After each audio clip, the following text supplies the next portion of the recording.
Writers from ESPN.com, David Thorpe, John Hollinger, and Henry Abbott. So we got another Game 7 tonight between the Spurs and Hornets this time. John, this has the feel of one of those watershed games. You got a veteran team trying to hold on. You got a young up-and-coming team trying to take that next step. What is at stake in this game? Well, it's kind of the whole year of the passing of the torch in the Western Conference, really. You look at Dallas, you look at Phoenix, you look at San Antonio. If the Spurs lose this game, you have a kind of a new big three in the West with the Lakers, Jazz, and Hornets. And those three teams are young enough that they could be in that position for a long time. Hey, Henry, you say Tyson Chandler is the key in this game tonight. How so? Well, the way the Spurs have been beating people for so many years is because they make you figure out how to stop Tim Duncan. Most teams do that with more than one player. They double him, they trap him, they do all kinds of different schemes. That allows Tony Parker and Manu Ginobili to fly to the hoop, as we've seen so many times, where they can score themselves or create shots for others. Tyson Chandler can guard Tim Duncan one-on-one, so it's a whole different look. It lets the Hornets do a lot more things defensively, gives them a lot more ability to get out to stop Manu and Tony. So, and on top of that, Tyson Chandler turns an ordinary lob pass into a thunderous alley-oop dunk. He can catch almost anything up there. So I think having Tyson Chandler on the floor for as many minutes as possible is huge for the Hornets. When he's been off, they haven't been nearly as good. And I think there was a game last week where he was, they were plus 35 when he was on the floor and for 27 minutes or so. So I think you got to have Chandler on the floor. He's prone to silly fouls, so that's a big key tonight is for him to avoid those fouls. Something to keep an eye on there. David, what's the matchup you're focusing on tonight? Well, just in kind of studying indicators from each team when they won their home games, I thought that the Manu versus Peja matchup is pretty big. Manu's been starting. Popovich put him in after starting 0-2 in those first two games. And when the Spurs are playing well, Manu's playing well typically, certainly in the postseason.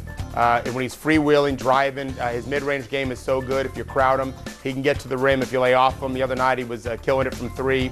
And I think that there's no question Parker can pretty much do what he wants in the series. You'd think Duncan's going to have a good game, maybe not a phenomenal game, because Henry's right.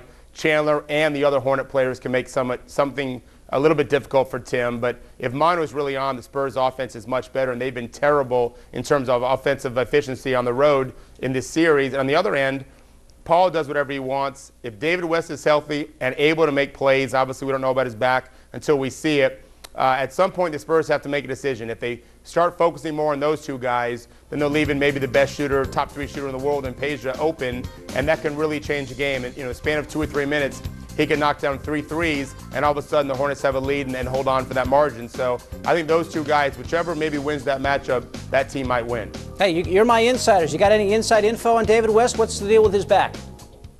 I just saw on ESPN News that he says he's 100%. He's 100%? That's what you guys reported about 20 minutes ago. Well, you can't trust what we say. Hey, which of these teams would give the Lakers more trouble in the conference finals? Henry?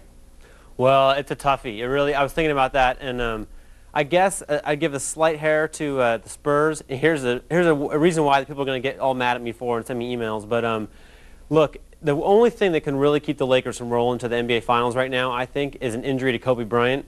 Injuries happen to superstars a little more against the Spurs than against the Hornets, so there you go. What do you think, John?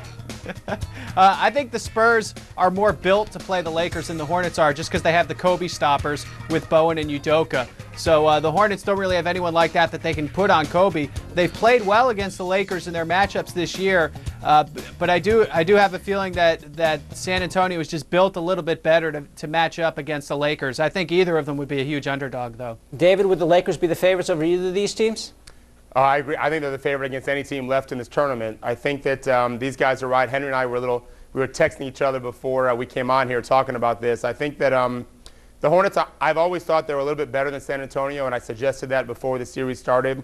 I thought that Spurs had a mystique about them, not just from what they've done in the past, but this year and how they found a way against Phoenix, who really was a very good team.